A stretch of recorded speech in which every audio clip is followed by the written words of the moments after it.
আলাইকুম এভরিওয়ান, কেমন আছেন সবাই? প্রতিদিনের মতো আজকেও হাজির হয়ে গেছি। তো দেখতেই পাচ্ছেন কি নিয়ে হাজির হয়েছি, মাটির নিচের আলু। আর এই আলুটা কিন্তু আমার বাবার বাড়ির থেকে পাঠাইছে। আর এই আলুটা কিন্তু অনেক বড়।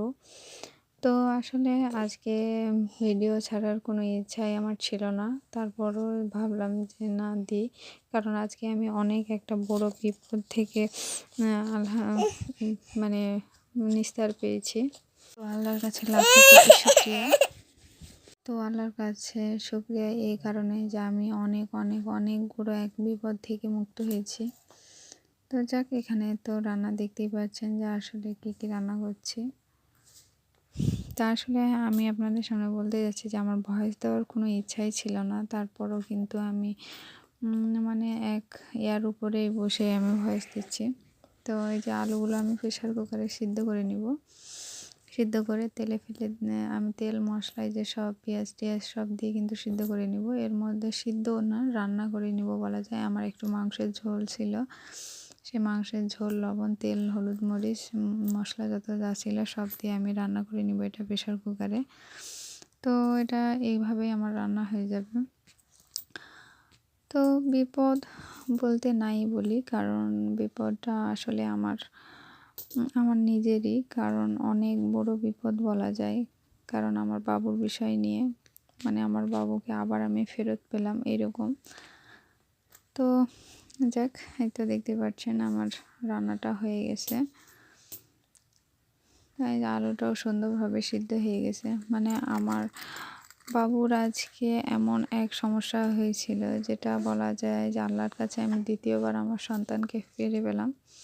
তো আজকে এই ভিডিওটা আপনাদের কাছে স্মরণীয় করার জন্যই বিশেষ করে আমি এই ভিডিওটা ছাড়লাম। জানি না কার কতটুকু ভালো লাগবে। তো আমার কণ্ঠ শুনে আর দেখে বুঝতেই পারছেন যে আসলে আমার ভয়েস দিতে এতটা সমস্যা হচ্ছিল, মানে আমার কান্নাও পাচ্ছিল, যেটা বলা যায়। তো যাক, আসলে এমন কথা হলো যে আল্লাহর কাছে হাজার কোটি শুকরিয়া যে আসলে যে বিপদ থেকেই হোক আমি মুক্তি পেয়েছি। আসলে অনেক অনেক হাজার শুকরিয়াও বললেও আল্লাহর কাছে এটা হয়তো অনেক হয়ে যাবে। তো এখানে আমি মাছ দিয়ে বেগুনের কালিয়া করব, যার কারণে বেগুনটাকে আমি ভালোভাবে এই যে কেটে নিয়েছি, তারপর 4টা ফালি করেছি, করে আমি তেলে ভালোভাবে মশলা মাখিয়ে ভেজে নেব। আর এই সাইডে কিন্তু আমি আমার মাছগুলো মশলা দিয়ে ভালোভাবে ভেজে নিয়েছি। মাছ দিয়ে বেগুনের কালিয়া করতে গেলেও কিন্তু এভাবে করে নেবেন।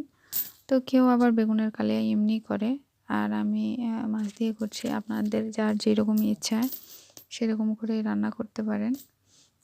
তো এই তো আমি এখানে মাছ বেগুনগুলোকে লবণ, হলুদ, মরিচের গুঁড়ো দিয়ে ভালোভাবে মাখিয়ে নিব। আর ভিতরে মরিচের গুঁড়োগুলো ঢুকিয়ে দিব, যাতে পরে বেগুনের ভিতরে লবণ টবণগুলো ভালো ঢুকে আর খেতেও ভালো লাগে। তো আসলে এই যে দেখতে পাচ্ছেন, লবণ, একটু হলুদ, একটু মরিচ দিয়ে ভালোভাবে আমি বেগুনগুলোকে মাখিয়ে নিব।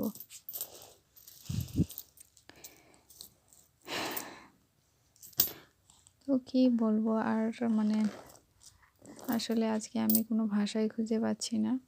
মানে আমার ভাষায় বাকরুদ্ধ হয়ে যাওয়ার মতো, মানে আমার কি বলবো বুঝতে পারছি না। মানে আমি এক আতঙ্কের মধ্যে আজকে আছি।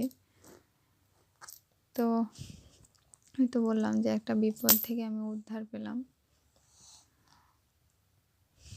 তো আপনাদের সামনে বিপদ থেকে উদ্ধার পেয়েছি বললাম, কিন্তু বিপদটা কি সেটা আপনাদের সামনে শেয়ার আমি পরে করব। আর যেহেতু আজকে একটু মানে আমি টেনশনের মধ্যে আছি, তো যাক, এখানে আমি বেগুনগুলো ভেজে নিব।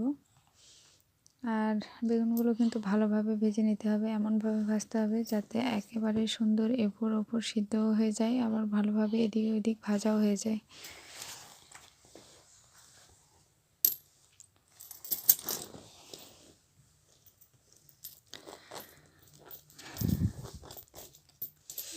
তো দেখতে পাচ্ছেন আমি এভাবে ঢেকে দিব। দেওয়ার পর বেগুনগুলোকে ভালোভাবে সিদ্ধ করে নিব। তো এই তো দেখতে পাচ্ছেন ভালোভাবে ভাজা হয়ে গেছে আমার। আর এটা যত ভালোভাবে ঢেকে দিয়ে ভেজে নেবেন তত ভালো লাগবে। তা আমি ভেজে নেওয়ার পর তুলে নিয়েছি।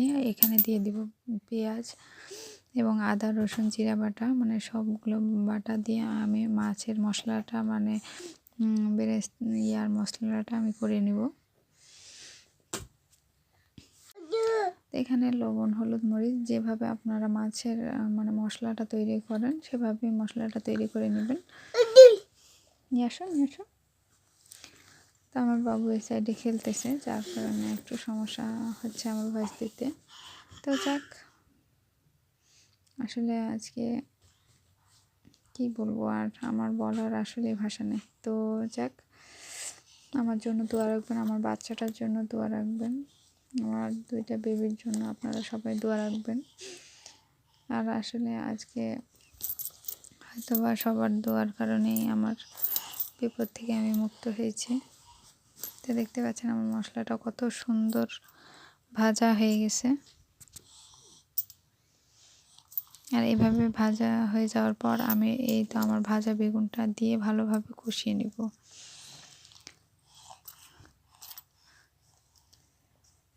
আপনারা যেভাবে কষান সেভাবে বেগুনের কালিয়া। তো যারা মাছ না দিবেন বেগুনের কালিয়ায়, শুধু বেগুনের কালিয়া রান্না করবেন, তারা এখানে পানি দিয়ে বেগুনের কালিয়ার জন্য ঢেলে দিয়ে রান্না করে নেবেন। আর যারা মাছ দিবেন তারা এইভাবে রান্না করে আবার পরবর্তীতে মাছ দিয়ে দিতে পারেন। তো তার জন্য আমার রেসিপিটা দেখুন, ভালো লাগবে আপনাদের। তো এখানে হয়তো আমার মাছ, আর এটা আমি পরে দিয়ে দিব। এখানে পানি দিয়ে দিব। আপনারা ওই যে বললাম, যারা মাছ না দিতে চান তারা এই যেভাবে পানি দিয়ে কালিয়াটা রান্না করে নিতে পারেন। আর যারা মাছ দিবেন তারা এইভাবে পরে মাছটা দিয়ে দিবেন। তো এখানে আমার হলুদের পানি ছিল, মানে হলুদ মশলা যতগুলো পানি ছিল আমি বাটিটা ধুয়ে দিয়ে দিলাম।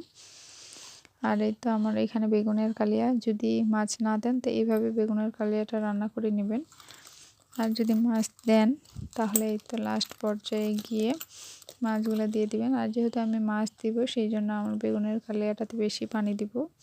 তো আপনারা মাছ যদি না দেন তো বেগুনের কালিয়াতে অল্প পানি দিবেন, কারণ যেহেতু আমার বেগুনগুলো আগে থেকে সিদ্ধ ছিল, তা আমি মাছ দিয়ে রান্না করব।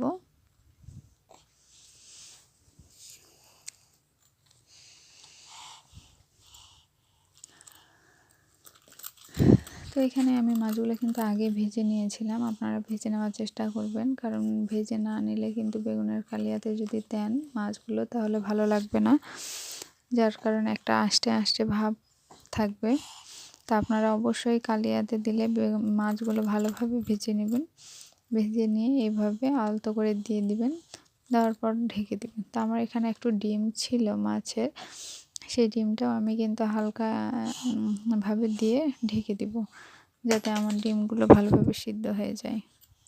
তো যাক, আজকের ভিডিওটা হয়তো বা কারো ভালো লাগবে, কারো লাগবে না আমার ব্লগ ভিডিওটা। তো অবশ্যই আমার চ্যানেলটিকে সাবস্ক্রাইব করে দিবেন আর বেল বাটন চেপে দিবেন, যাতে আমার রান্নার রেসিপিগুলো আপনাদের সরাসরি দেখাতে পারি। আর অবশ্যই আমার ভিডিওগুলো দেখার আগে লাইক, কমেন্ট, শেয়ার করে দিবেন, কারণ আপনারা লাইক করলে আমার ভিডিও করার আগ্রহ বাড়ে।